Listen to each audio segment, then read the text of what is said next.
Hello all you souls and tales out there, it's Soltales here, and welcome to another episode of my Sherlock Holmes Chapter One Let's Play series.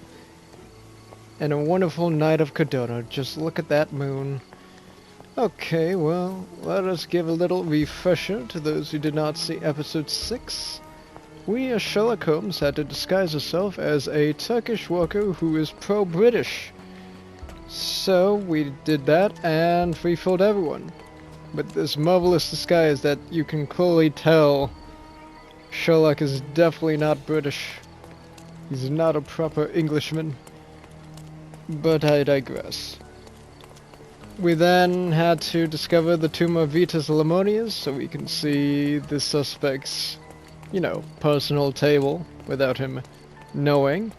And, well, that worked out, and we discovered a few interesting things about Arthur Swift before we interrogated him. So, that leads us up to what we're going to do today. We now have to hunt down a Mr. Elephant Goliath. Goliath the elephant? Yes. So we need a large foghorn or something like that, and I think we know just who to get it from. Our good old friend, by the sea, Paul. Now, let's see here. Okay, there we go. Let's see if Paul is still smoking on his cigar.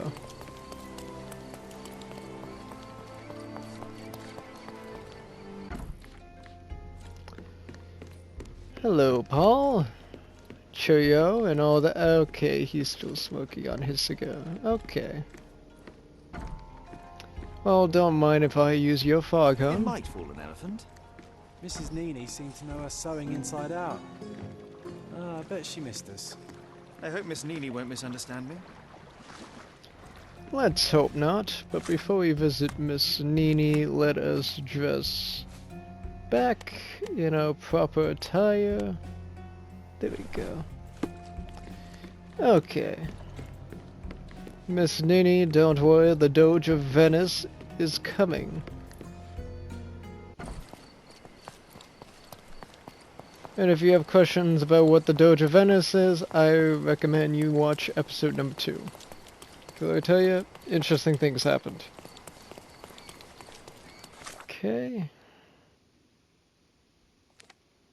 Very calm, she's by the police station, so let's fast travel there. Because I doubt people want to watch me run all the way across the map. As interesting as that would be. Apple tree. That wasn't an apple tree, well then. Things are bad. Okay, hello Miss Nini. Good day, madam. I've come to you with a special requirement. The tailors on the street can't help me, I'm afraid. Could you make a doll for me? Oh, Senor Holmes. You taught the police how to do their job, and they found the thief. Of course I will help you. But what sort of doll? A child's doll, such as my great niece might play with? A little larger than your typical doll. Signore, I don't understand. Boy, girl, animal, and what color? Animal, a passionate, perhaps amorous animal. Ah, Signore, you talk in riddles. I am an old lady who's seen it all. Tell me what you need. I need a life-size elephant. I think Mrs. Nini outdid herself with this one. Is that a tail? That's a trunk, John, but I must agree with you that it's her masterpiece. Well, let's not waste any time. Oh, how I love the dynamic which Sherlock has with everyone. As that for a second, I thought he was a statue. Next to a statue. Shoe repair and tailoring, always good stuff. Okay, so let's see, what do we have to do? Alright, so we need to use Mr. Gilden's coal gas shed to inflate the elephant. Okay, let's do that.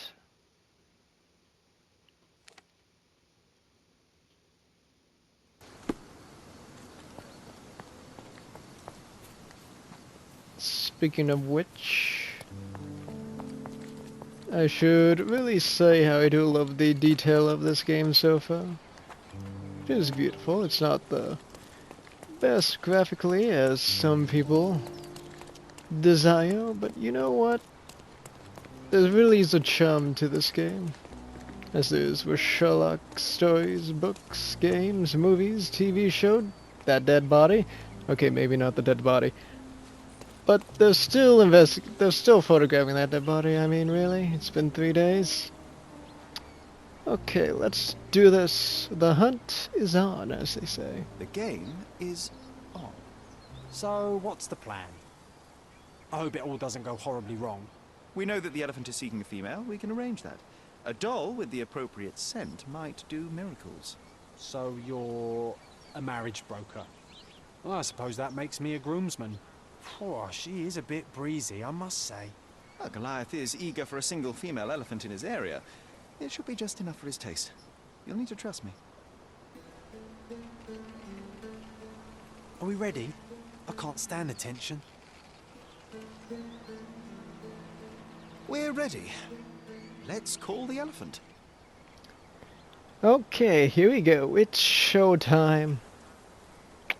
Okay, so let's see. Let's play a tempting trumpet. Really ease the mood in.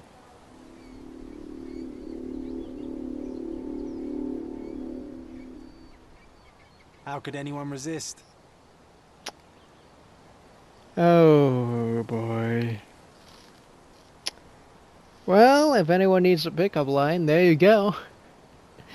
I have a feeling the developers are laughing right now. Okay. Let's play a salacious trumpet.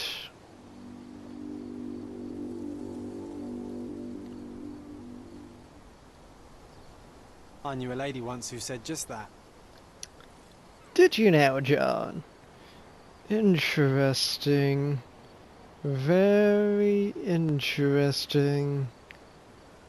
Just watch at the end of the game, it turns out that John was the elephant. Okay, so submissive trumpet.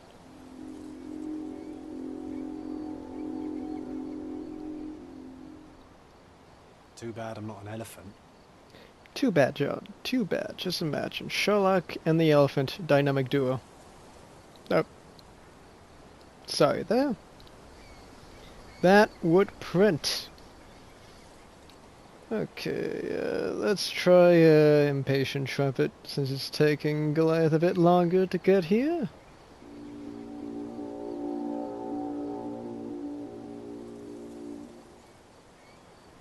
Take your time, Sherry. Okay, John, we will. And lastly, a teasing trumpet.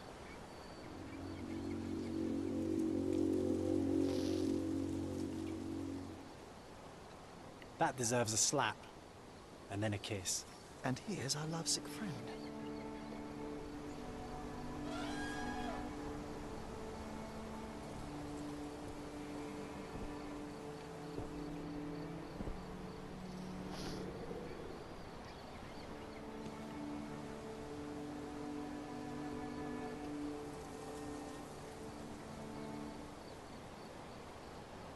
What is the meaning of this? Why are you bringing it here? I won't allow you to leave. I assure you that it is only a temporary measure. It won't be long until the elephant is gone, I promise you. If you were a chicken, you would be impeccable.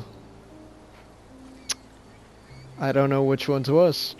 I really don't know which one's worse. The raisins or the chicken? Oh boy. Okay, well, let's not dilly-dally. Okay, that really is a marvelous elephant. You know what, Miss Nini should make more of those. But let us inspect our good friend Goliath here. He has blood gash marks. It injured itself while running through the forest. Makes sense. What's this here? A fletchling? Fletching? There's something in the needle. A feathered fletching. This might be promising. Interesting. Peaceful and compliant, almost a gentleman. Almost indeed. The left tusk is larger and more worn. You're a left-tusked elephant.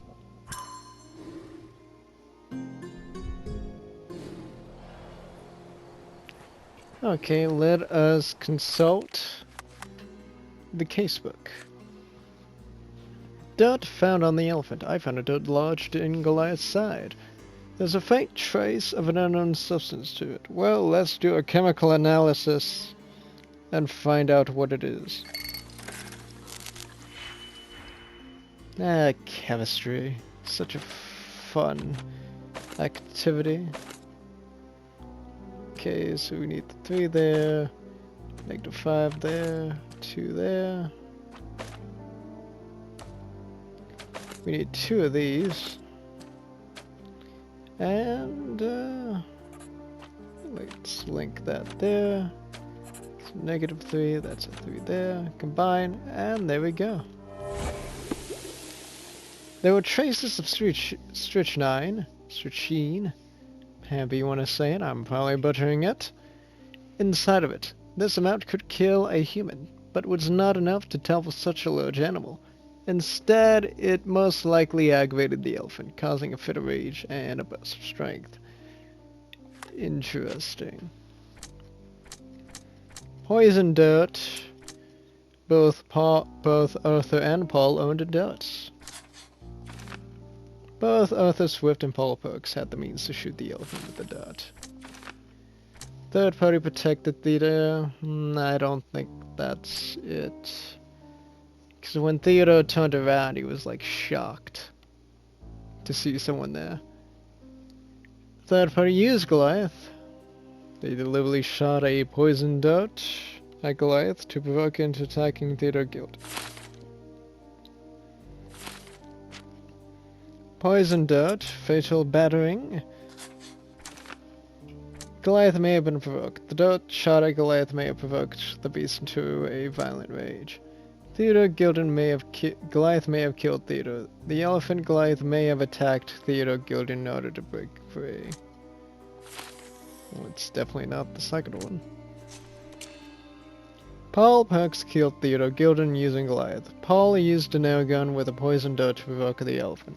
Agitated and scared, the animal attacked Mr. Gilden. With Theodore gone, there's no one to stop Paul from being with Imogen. Okay. Let me see, is there anything else? Dirt found on the elephant. Was the elephant shot before or after Theodore's death? Does it technically does. Technically it does. Because if it was shot after, then you could say Goliath did it. But if it was shot before, well, then you might have murder. But, what do I know? Let's talk with Imogen to see if she has anything to say about the new pieces of evidence. Okay, maybe she saw something about this? Maybe? Possibly? I've nothing to say about this. Okay, you have nothing to say. Do you have anything to say about this threats in an envelope to a, Paul? Have you seen what your father sent to Paul? This is despicable. My father was never a gentleman, but this crosses the line. I knew that father wasn't fond of Paul, but this is just awful. If only he could have seen how good Paulie is to me. Yes, if only. Definitely not a criminal. But that's strange. Both Swift and now Imogen both said, Mr. Gilden would never, it's out of character for him. That makes it very interesting. Okay, He owes me an explanation. I don't have any thoughts on this. No, Are you aware that Paul smuggles drugs for a dangerous gang? Mr. Holmes, I've already told you. I call him a pirate in play. He's not an actual pirate. He's a champion and a brave gentleman, not a thug. Let us agree to disagree on that. But don't be surprised if one of his clients knocks on your door. Ah, yes, he's not a criminal. He's a champion and a sailor. I don't Uh, feel safe with that beast back here. I'm sure you don't. Okay, well, I can't do anything with that.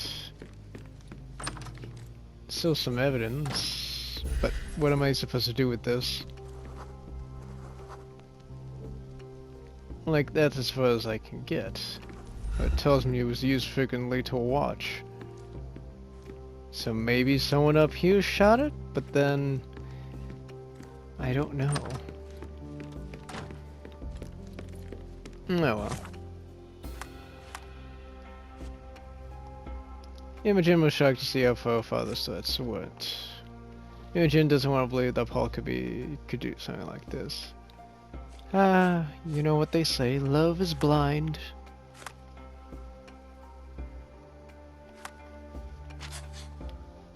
Okay.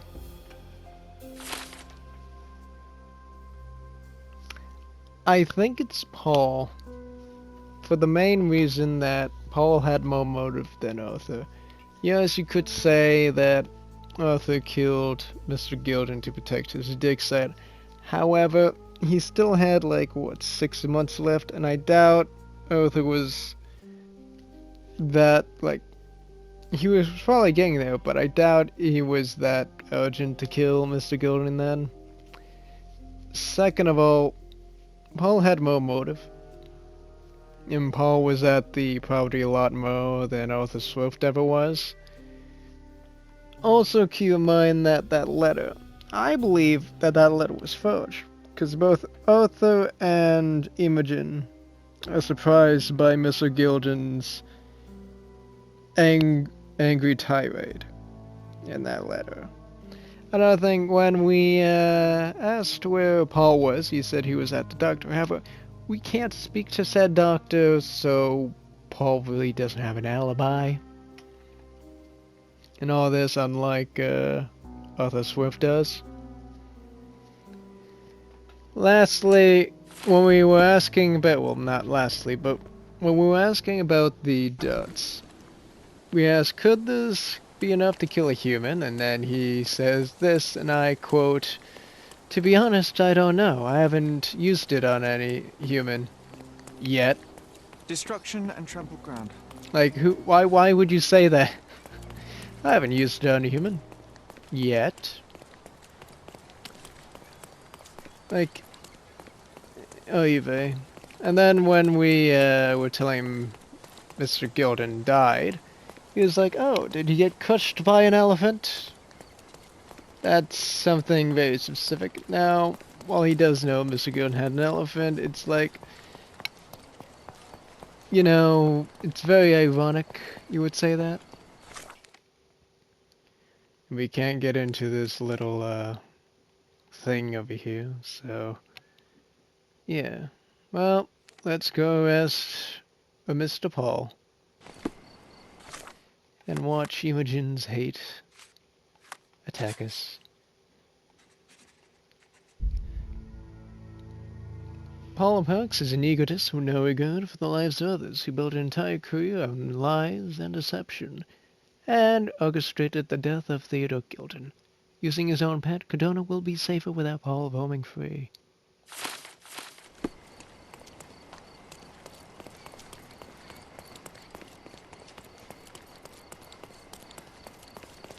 Such a lovely night to convict someone.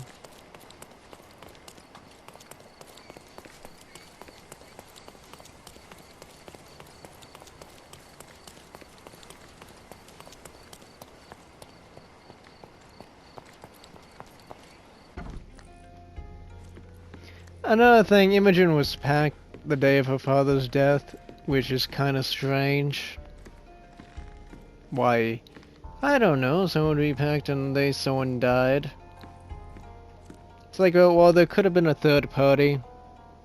Because of the whole, Mr. Gilden's robe was hanging on a tree, and I doubt Goliath, despite how smart elephants are, I doubt Goliath would be like, well, I'm going in the water, might as well put my little coat, my dead owner, on a branch, you know, Wouldn't want that to get destroyed. Oh well. Here we go. Did it feel good killing Theodore Gilden after the humiliation and threats? What? I thought you were blaming Goliath for that. No, I think you killed Theodore Gilden. Goliath is, unfortunately, a victim of circumstance. I'm far better than to kill Gilden. Believe me. You see, I managed to capture the elephant. Goliath had a dart stuck in his hide, similar to the ones that you used to kill rodents. My guess is that you used Goliath. A dart can kill a mouse or human, but for an elephant it's not enough. Strychnine is a powerful stimulant and convulsant. Once the drug was in the bloodstream, Goliath became extremely agitated and so blinded by the flow of energy that he killed his owner. And my dart is responsible for that. I'd rather use my hands. Yes, there would have been fewer variables, but after the attack on you, your condition didn't allow for a direct confrontation. So, you used what you had. That's not what happened. Anyone might have the same set of darts as I do. They're not expensive. But not everyone knew Theodore and had access to his property. You were at the crime scene at the precise moment when Gilden died. I was not. I was visiting the doctor after the attack on me. Ah, of course, where no one saw you. That's an inconvenience. But in any case, the person who was there met the rage of the elephant. One was struck by the gate with such impact that they were thrown into the shed. The knife fell out. The bruises on your elbow matched the contour of the hole in the shed. But I told you where my bruises came from.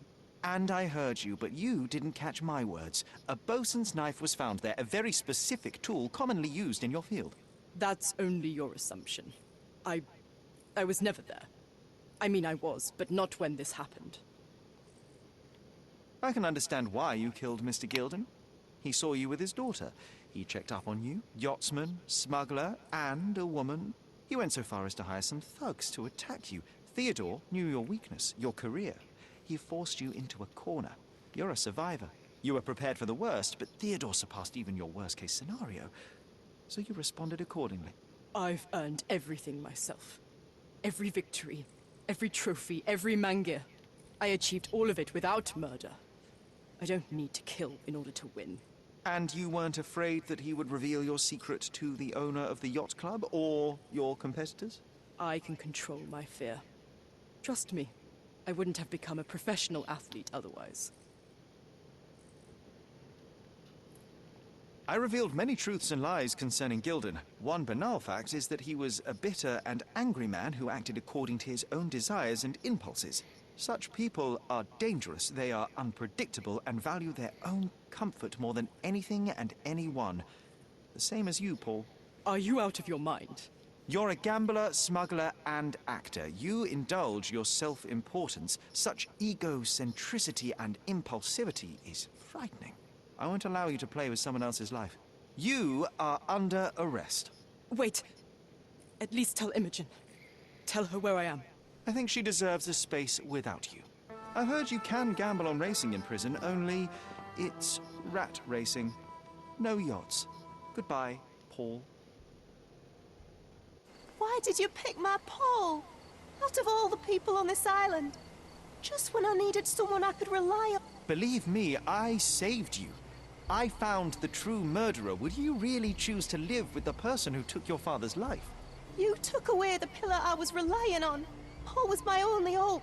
You've destroyed it. It was Paul who destroyed it, not me. I was merely the fact-checker who discovered the real culprit. And now about that elephant. Oh yes, Goliath. You did nothing about it. I had to deal with it. Fortunately, there was a real man wanting to help me. He agreed to buy Goliath and relocate him to his property. I suppose I must congratulate you. I'd rather you leave. But first, here are my father's belongings. Some of them have information about your mother. Take them and leave me be. I appreciate it, Miss Gilden. I assure you, I only wanted to find the true perpetrator. Perhaps. Or perhaps you found a convenient scapegoat. Goodbye. I truly hope you meet more honest people in the future. Take care. And okay, that ends the Gilded Cage. I do want to say, who do you all thought it was? Me personally, I thought it was Paul. Could have gone either way, but yeah. Well, if you think it was someone else, or you thought it was Paul too, please let me know in the comment section down below, as well as what you think I can improve for future episodes. Other than that, in the next episode we will examine Sherlock's mother's belongings that we got from Imogen, and continue on with that episode. I am terrible at outros, but other than that, look at that man's... oh, is that it? Yes, it is. Slowly walking. Like a cowboy, maybe? I don't know. Other than that, have a nice day, all. Soltales out.